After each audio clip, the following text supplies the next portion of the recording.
What's going on, you guys? It's your boy Khalil, aka Little Creative, aka Trafalgar D. Lil, and welcome to my room. At the recording of this video, Juneteenth has recently passed, and I want to say to my fellow Black Americans, happy Juneteenth. We've made it a long way, and we still got a way to go, but I'm happy we've made it this far. For Father's Day having recently passed, I want to say happy belated Father's Day to all the fathers out there. We need you guys. You're making a huge difference in our community, and we appreciate you. Now, to get to the topic of today's video. So, with my last video and recent reels I've been posting, I've been talking about the different categories for my anime war series, which is pretty much just a big hypothetical for what it would be like if we could pick different characters from different shows that we all like and watch and put them together in an army and pit them against each other and just said go. So I did that. And now that I've kind of gone over all the categories, I feel like I can finally give you my picks for my own army. So without further ado, here they are. So first and foremost, for my military tactician, I was going to go with Shikamaru or Lelouch Lamprose v Britannia from Code Geass. I think that they're both brilliant military tacticians, especially under pressure. However, Admiral Sengoku was said to have an almost peak, if not perfect, IQ. The man is quite literally brilliant, and I think he has more combat and battle experience than both Lelouch and Shikamaru, who are both geniuses in their respective right, but so is Admiral Sengoku.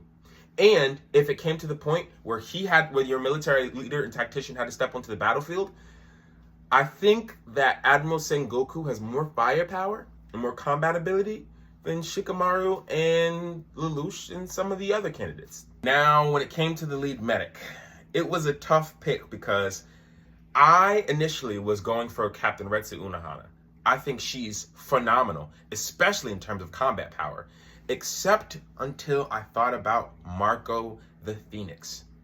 There are certain injuries that sometimes take a little bit more time or energy to heal, especially with conventional methods.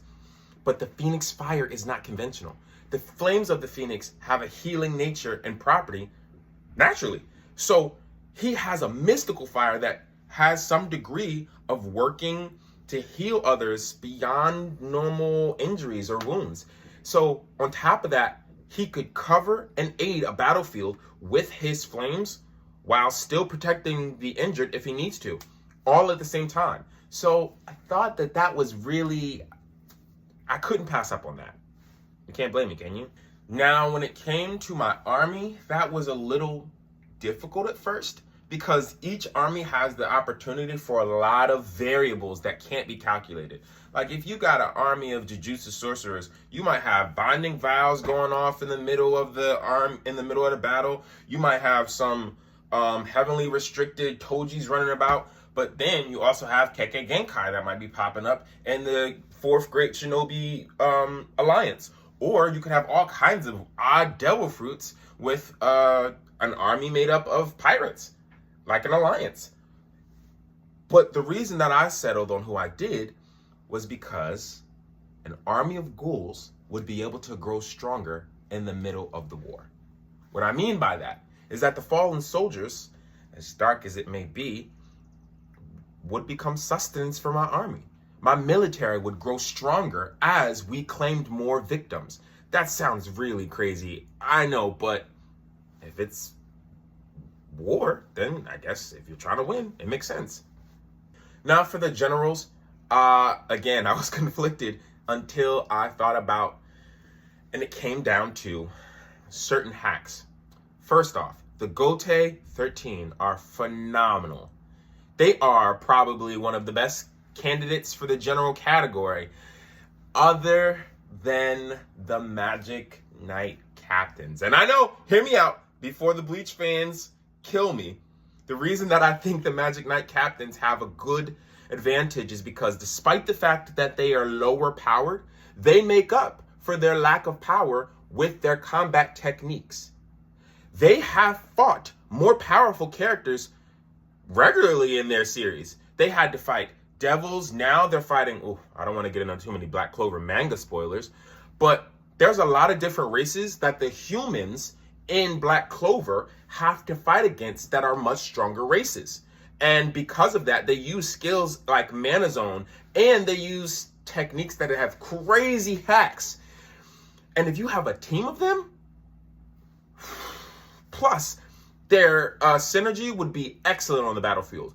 Once the Magic Knight captains from Black Clover get over their petty disagreements, they could actually work very well together on the battlefield. So I think that synergy, their hacks, and the fact that they are used to fighting characters or races that have higher levels of power would give them the edge to fight certain characters in different categories that the generals may be needed for.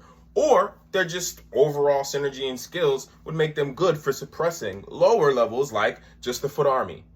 That's all. So I think that the Magic Knight captains from Black Clover low-key are a decent pick for their squad. Now for the next category, we got hacks. And remember, I said hacks get 2 picks. So for my 2, I decided to choose Gear 5 Luffy and Merlin from 7 Deadly Sins. The reason I decided to go with Gear 5 Luffy is because he is designed, the whole transformation was fashioned after the rubber hose slapstick humor style of Tom and Jerry. That potential we still haven't seen to its fullest. However, manga spoiler in 5, 4, 3, 2, 1. His rubber hose transformation can affect other characters and their energy-based abilities, which a lot of characters have. The Getsuga Tensho is a compressed release of Ichigo's Reiatsu. It doesn't matter what form of energy it is. It's energy. And a lot of his raw power is still going to be effective despite the fact that his hack is going to be the primary function of why he's here. So he's just going to be causing his fun-free trouble on the battlefield and still throwing hands with most of the people that he's going to be running up against, because as a hack character, he can fight whomever. And the second hack pick that I chose was Merlin from 7 Deadly Sins. Listen, Merlin was, again, spoiler warning in 5, 4, 3, 2, 1. Merlin from 7 Deadly Sins is the daughter of an ancient demon so old she forgot her actual birth name. She has so many spells, she's learned more than she has forgotten. She created the perfect cube that demon-possessed Meliodas and the most powerful form of Escanor fought in without breaking. Merlin is a hack. She remembers a lot more than some of the people on the battlefield will have learned or forgotten. Do I need to explain more about Merlin? Then, following the hacks category was the ground field support, which were people who were not going to partake in the battle particularly, but because of their specific skill set and abilities, they would manipulate the battlefield or the area around to give your army the advantage or put the enemy at a disadvantage. So the pick that I chose with that in mind specifically was Don Quixote Doflamingo. Dolphy's Devil Fruit, the string fruit, he awakened because he mastered the perfect nature of what the fruit was intended to be and how it was intended to be used. The Parasite String, taking control of your own enemy's army in the midst of combat. Changing the environment to be his awakening with the God Strings and the 16 Holy Threads or the 16 Holy Bullets.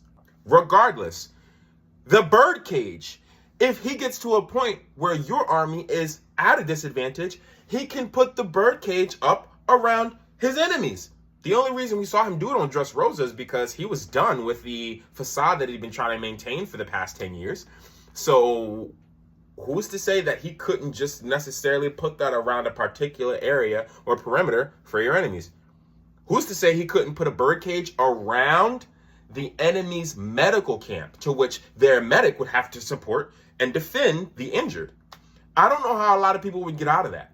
And that's why, for my ground field support, I decided to use Don Quixote Doflamingo. Now, for the strongest. It's not a surprise. I'm going with my main man, Kaido. Listen, in a one-on-one, always bet on Kaido. It's not hidden fact or secret. I'm a Kaido fan. I love everything he stood for. I loved his character.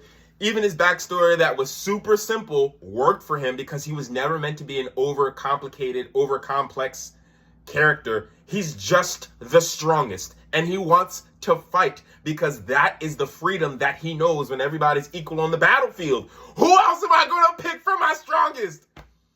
It's Kaido. It was always going to be Kaido. The man who took 20v1 to lose. It's Kaido. It was all. I'm not saying anything else. It's Kaido's my pick for the strongest. Now, for the demigods, I chose Meliodas. I know that Ichigo is going to be a problem, especially after he came to a conclusion with all of his different racial abilities. And then I also know characters like Natsu are going to be a problem, especially in his E&D form, running rampant on the battlefield. But Meliodas has full counter. Demon King Meliodas has all the commandments.